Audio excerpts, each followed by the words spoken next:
Welcome to Suman TV. నేను నాగరాజ పుంగనూరు. కర్ణాటక రాష్ట్ర రాజధాని బెంగళూరులో శ్రీ శ్రీ శ్రీ రవిశంకర స్వామీజీ వారి పుట్టినరోజు వేడుకలు ఘనంగా నిర్వహించారు. ఇందులో భాగంగా రాష్ట్ర ముఖ్యమంత్రి అయినటువంటి నారా చంద్రబాబు నాయుడు గారు, అదేవిధంగా గోవా ముఖ్యమంత్రి ప్రమోద్ సావంత్ గారు ఆ కార్యక్రమానికి హాజరయ్యారు. వీటిల్లో భాగంగా మన పుంగనూరు నియోజకవర్గ, అదేవిధంగా పలమనేరు నియోజకవర్గం అయినటువంటి క్షత్రియులు, అదేవిధంగా తెలుగుదేశం పార్టీ నాయకులు హాజరయ్యారు. తెలుగుదేశం పార్టీ నాయకులైనటువంటి పతిరాజు, సుదర్శన్ రాజులు, అదేవిధంగా పలమనేరు నియోజకవర్గ నాయకులైనటువంటి పురుషోత్తం రాజులు ఆ యొక్క కార్యక్రమంలో పాల్పంచుకున్నారు. వీటితో పాటు ఆ యొక్క కార్యక్రమంలో పాల్గొంటున్నటువంటి సుదర్శన్ రాజు, పతిరాజులు పుంగనూరు నియోజకవర్గ సమస్యలను నారా చంద్రబాబు నాయుడు గారి దృష్టికి తీసుకెళ్లారు. ఆ సమస్యలను సానుకూలంగా స్పందించి ఆయన పరిష్కరిస్తే దిశగా అడుగులేస్తామని వారికి హామీ ఇచ్చినట్లు వారు తెలిపారు.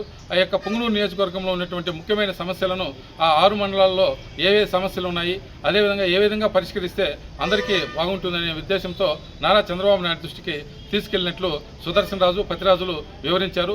అనంతరం ఆ యొక్క శ్రీ శ్రీ శ్రీ రవిశంకర రాజు ఆ యొక్క జన్మదిన వేడుకల్లో పాల్గొన్నారు. ఆ జన్మదిన వేడుకల్లో రవిశంకర స్వామీజీ గారు ఆ యొక్క సుదర్శన్ రాజును అత్యంత ప్రీతిపాత్రంగా ముద్దాడి ఆయనకు ఘనంగా సన్మానించారు.